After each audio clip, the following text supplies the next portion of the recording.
to people who've lived in a rough neighborhood, places with gang violence and stuff. What challenges did you face on a day-to-day basis? What experiences have stayed with you? Lots of stuff that has been mentioned already. I will add having to walk several blocks to an area where delivery drivers, like pizza, would meet you because they would not go further into your neighborhood. It's same with cabs, Ubers. Knowing who belongs there is a big one. You know who the regular dealers are, etc. If you see a new person around, that raises suspicion because they could be trouble. Keeping the possessions you really cared about locked up, not in car, in home, because break-ins happen. I personally kept my Poe's car unlocked because I could not afford to replace broken window. Nothing in it was worth anything and it never has gotten stolen. Before I had a car, getting groceries was hard. Like another person said, grocery stores were not close by, just overpriced ghetto marts, corner stores. Even catching a bus was hard because there was less service in my area than in other parts of the city. Violence was present, but not something that bothered me. Maybe I was used to it. I have had an armed escort home several times when I found myself in the middle of a gang dispute. Each time a few fellows who knew I lived near called a truce of sorts and would walk me home. Not that I was particularly special. I think they did that to others who happened to be out late. Never giving passerbys on sidewalks a moment or a reason to continue a conversation. A frequent thing would be people heckling me as I walked to from school. Hey man, can I use your phone? I don't have a phone, without slowing down. And things like that. Don't stop, don't look, and don't say number. No and I don't have a phone are two very distinct sentences and the differences between them is important. Edit. I'm getting a million replies, so I guess this hit front page. So here's the scoop for those of you that don't understand the difference. I don't have a phone. I definitely have a phone and I will not let you use my phone. After I got jumped, I learned that looking stronger keeps people away a little bit. Always be ready for something to happen. I kept a constant look that IMP. Still have this habit. The ability to distinguish between gunshots, firecrackers, and a car turning over stays with me to this day, even as my neighborhood gets safer. I don't live in a bad neighborhood, but I do live in a pretty rural area where all three noises you just listed occur quite often. Don't get shot. I moved after I could hear regular gunfire, so I moved to a nice neighborhood, and ironically 3 days after moving in, somebody smashed the passenger window of my car and stole $2.50 in change. The cops said they were looking for drug money, and yet I had just moved out of Drug Central in my city and never had anyone break into my car. Go figure. You don't break in where you get your score. LOL. Didn't live in one of those areas, but frequently worked in them. I worked for a government program which provided certain home improvements at no cost to those income qualified. Windows, doors, insulation, roofs. Because of the nature of the program, I often worked in bad areas and a lot of Section 8 projects. We have a generator on the back of our truck that we use daily. The power supply in most of these rundown homes wasn't enough to support our tools. As you can imagine, the generator is pretty loud. A lot of the time, you'll hear it sputter and kick on and off. This usually meant some debris dirt got into the fuel filter. No problem. Clean it out and start it back up again. One morning, we fire up the generator and get to work. While I'm 12 featuring up on a ladder, installing a bathroom fan vent, I hear the generator start to slowly quiet down. I roll my eyes because I know I'll have to get down, go out front to the truck and clean the filter. But since at that particular moment I wasn't using a tool, just a cork gun, I figure frick it, I'll do it when I'm done here. But then the generator makes a fainter noise, and gets fainter and fainter. I knew something was up. I get down from the ladder and go out front. About 5 houses away on the sidewalk are 2 gentlemen, trying their best to run away with our generator while it was still on. The thing weighs about 300 pounds and it awkward as frick to carry, even with 2 people. The strain and back crippling run they were doing was impressive. I really couldn't even be mad. I caught up with them, tried to stop them. One guy had a screwdriver he was threatening me with. I backed off and called the cops. They caught up with them a block later. They weren't hard to find. They ended up getting charged with robbery and both went to the hospital. They both had severe burns on their arms and legs from the exhaust on the machine rubbing up against them as they made their great escape. From there on out the machine was chained to the truck.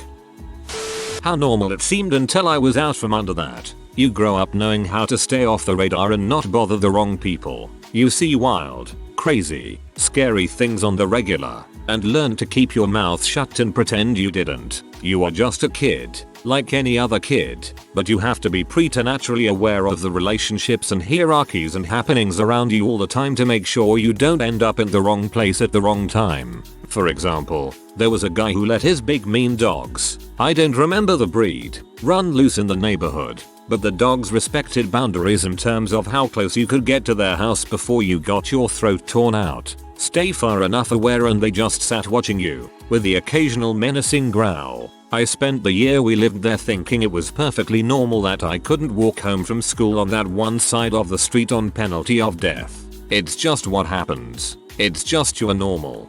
This really hit when I went to college. So many things that I thought was normal was absolutely not. I talked about certain experiences, some I even found funny, but they would look horrified and say things like I'm sorry you had to go through that. I didn't even know how to respond. Like none my friends from the hood would even think twice about that stuff.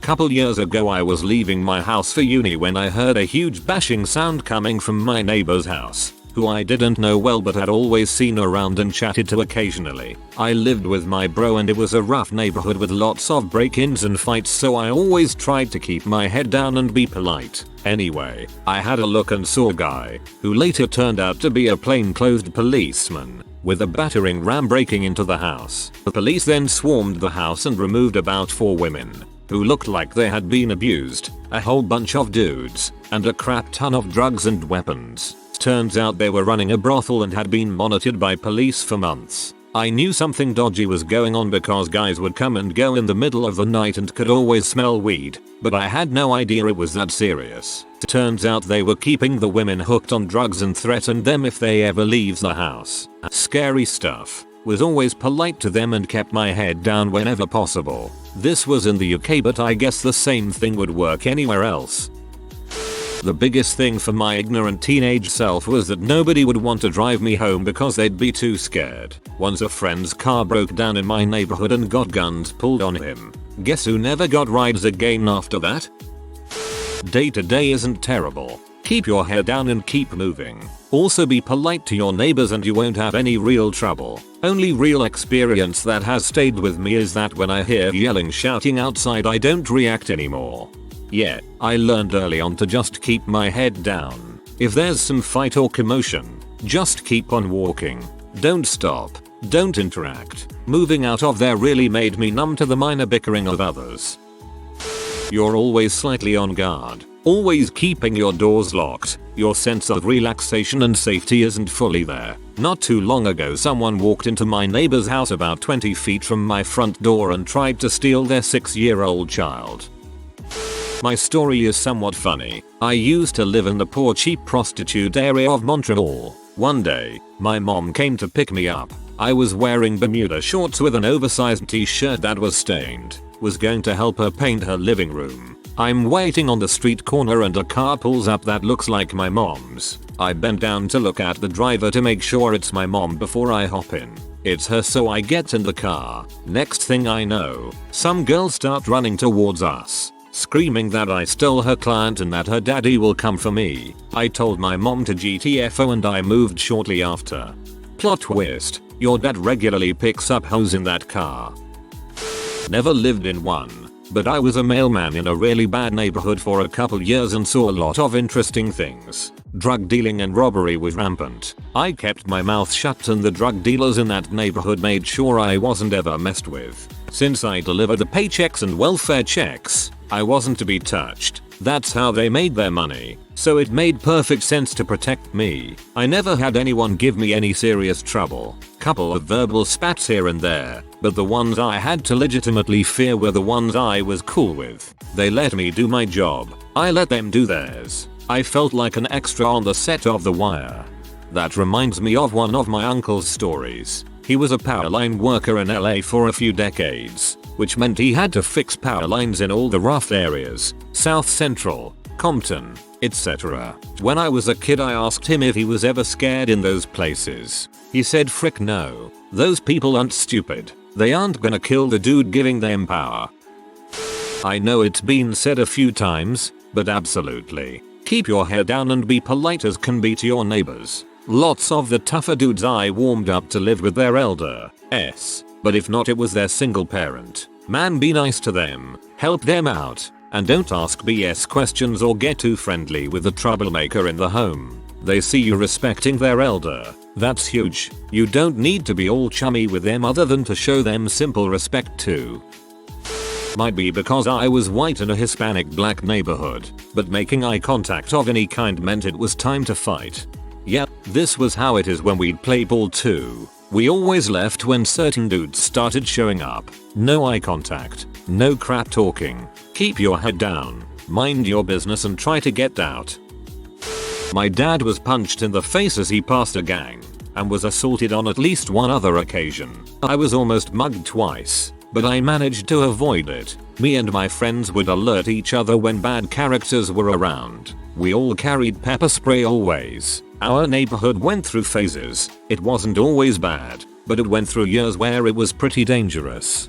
Sounds like my city. Most recent near miss was Friday for me, so not going out in the dark until I need to or forget how crap this area is. Little in the way of gang violence in the UK, but mugging is freaking rife right now.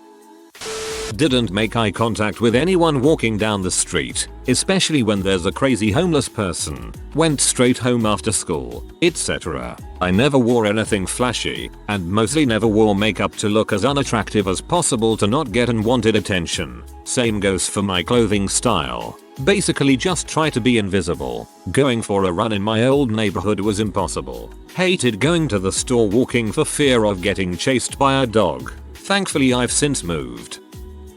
Getting to and from school was a nightmare because of aggressive stray dogs that were always wandering the fricking neighborhood. Seeing strange crap like people screaming and fighting in the streets, crapping, busting up windows and cars wasn't uncommon. If you heard gunshots in the distance, you went inside. If you were inside and heard them getting close, you moved to the lower floor until you didn't hear them no more. If you're out after dark or, as a girl, out alone, carry a blade. Minding your own business and being cool with the neighbors was a huge part of getting by day to day, though people will always want to know your business. On the upside, the neighborhood generally was aware of who belonged there and who didn't. Even the derelicts made a point to look out for weirdos that didn't belong and tried to look out for the kids. That's because they don't want the other derelicts moving into their territory and selling their crap. If you didn't maintain your area, they'd take it from you and wouldn't be keen on giving it back.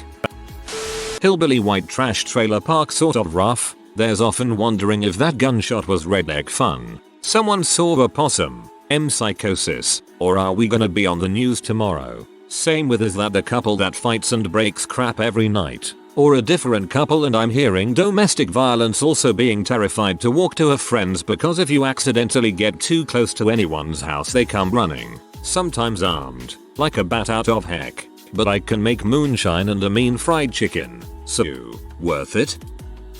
Day to day isn't bad. It's watching a neighborhood you grew up in and riding your bike in turn into something that makes you lock your car 10x just to be sure. In my neighborhood within a mile from me there were constant drug busts, beatings and murders. Even a woman who burned her baby in a burn barrel and dumped the ashes behind her home. It's learning at a young age the difference in a gun and firework when you've never even seen a gunshot. It's watching your parents who lived there for 40 years get robbed 4x the week they move. Even their air conditioning unit that was bolted to the ground was stolen. It's depressing.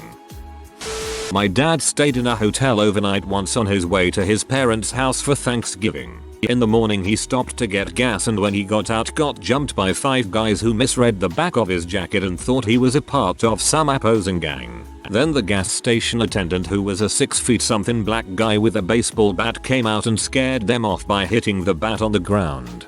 Dad ended up with his jaw shattered and had it wired shut throughout Thanksgiving and Christmas.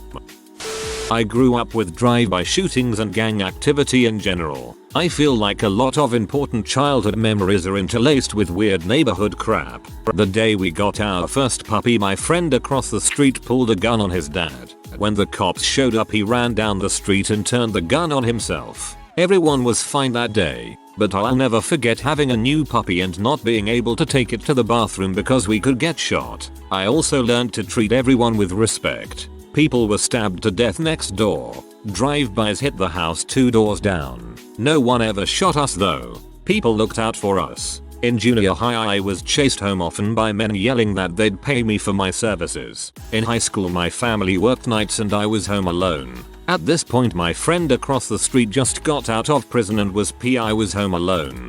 He called in a favor with the Hells Angels and they patrolled my street at night. My mom said oftentimes she'd come home just as 2 motorists would drive away. They protected me for a few years.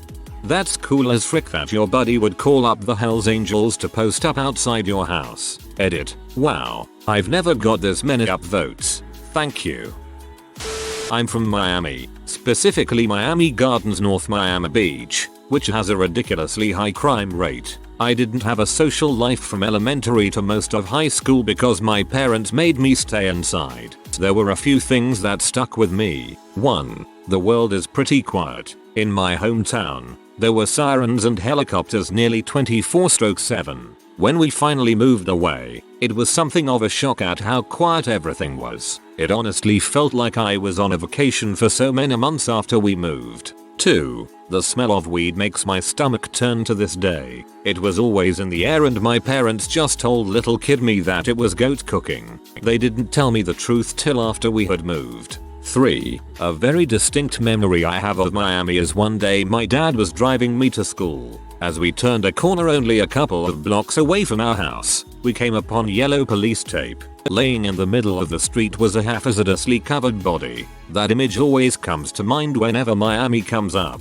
4. Another memory. The house across the street was a notorious drug house and many wanted people. Murderers and rapists among them hung out there. One of the residents was a skinny black lady. She came banging on our door one day. My mother opened the door to her holding what was essentially the skeleton of a toddler. The poor baby was so weak and emaciated she hardly looked alive. My mother told me to call 911, and the medics afterwards told us that if we had waited even a day longer, the child would have died. When I first moved out, I lived in a not so great neighborhood. I stayed at my girlfriend's house most of the time anyway, so not a big bother to me. Well, one morning I show up to work and everyone acts shocked to see me. I get a couple of glad you're okays and one thought you were dead. What? Turns out a kid my age, of my ethnicity, was shot and killed in my apartment complex the night before. Everyone I worked with automatically assumed it was me, so there's that. Just don't go out after dark alone and walk fast. I did get scared hearing shouting at night, plus domestic arguments. They all really triggered me because I got attacked once or twice. I had a weapon by my bed, so sleeping is a challenge.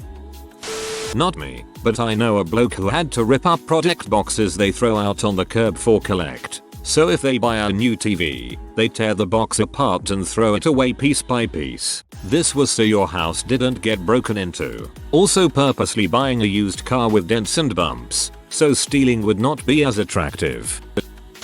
People are still really protective of animals. Whenever my wife and I come home, our beagle screams and yells in excitement, which sounds like she's in pain. We met every one of our neighbors within about a week. All of them asking, "You beating the dog?" Everyone seemed to keep an eye on our dog and watched to see how we treated her. I don't know if that is wholesome or not. I recently read about a guy who would carry his laptop in a special thin backpack he made and wore under his coat so he could walk to work through a bad neighborhood without being robbed of it. 1. Group of young, loud guys coming towards you. Cross the street. They are going to rough you up or grope you, or worse if it's nighttime. 2. Don't walk on the curb. Too easy for cars full of dickheads to pull up and grab you if you're that close to the street. Plus they used syringes in the gutter. 3. Stay away from the doors and windows when the police show up in your street. Stray bullets. 4. Mum is a goddamn looky loo. Get her off the dang porch when someone is actively torching a car in front of the house, since people don't tend to like witnesses to their crimes. 5. If there's been a spate of drive-bys in your area, don't show up at the latest one. They'll deploy the riot police if the crowd is big enough, and that just results in dangerous clashes. It also creates a bigger crime scene. Closing off main arterial roads in your suburb for a day or so. 6. Keep your head down. You didn't see crap until the police showed up. You didn't notice anything suspicious. You don't know that guy. Your neighbor seemed pretty normal. You slept through the whole incident. The retribution is real and they'll take out anyone remotely suspected of providing information. I lived in Hackney, East London in the 90s. It was pretty bad. One night I was walking home and there was a guy just lying in the middle of the street. He looked dead. People were walking past him and what's worse was that he was lying right outside a busy, well-lit taxi office and the staff weren't doing anything. My friend and I stopped and checked him out. He was young, black-clad. When we touched his shoulder, he murmured something and my friend said it's okay, we're helping you. We looked for injuries but saw none. Then I said, he's very tidy, I don't think he's a drug addict. My friend, stupidly, put his hand in the guy's pocket, pulled out a diabetic alert thing and we also saw he had a hearing aid. Poor man. Poor man had had a diabetic episode and passed out. We called an ambulance and had very strong words with the staff in the taxi office who just looked at us like we were the dumb ones. Also, one day I saw an old man arguing with a young man outside my flat. The young man was pleading with the old one.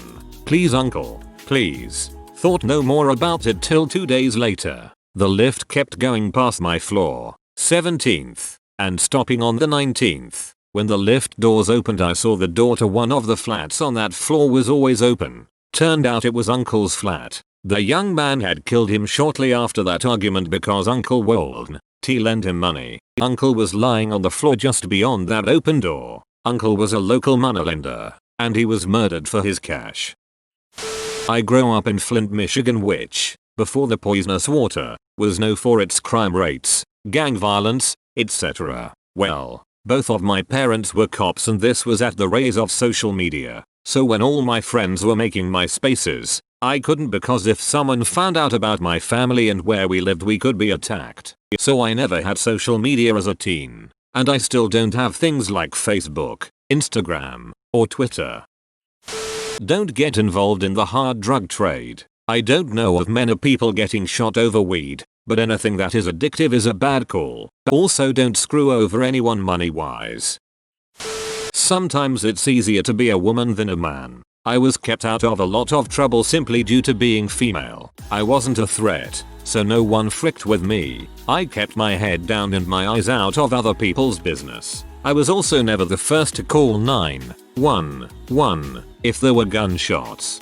It was weird growing up and moving out of my neighborhood. Gunshots were so normal to me that my first 4th of July in a better neighborhood, there weren't any gunshots and I kinda missed them.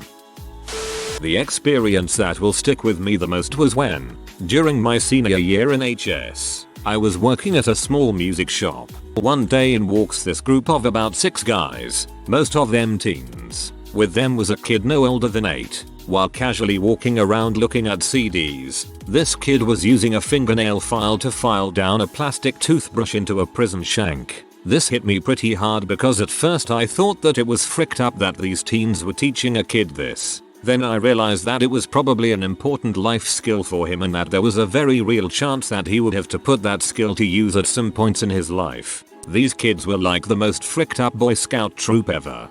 I remember the kids in my middle school learning to do that with plastic forks, lighters, and some filing. The school banned butter knives or cake cutters, which always made me laugh.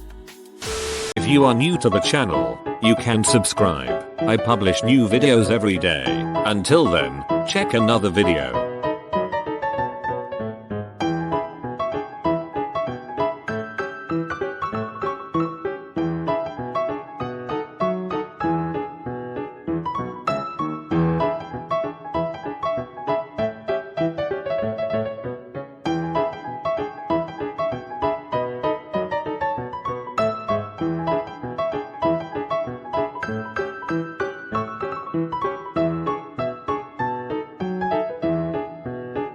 Bye for now.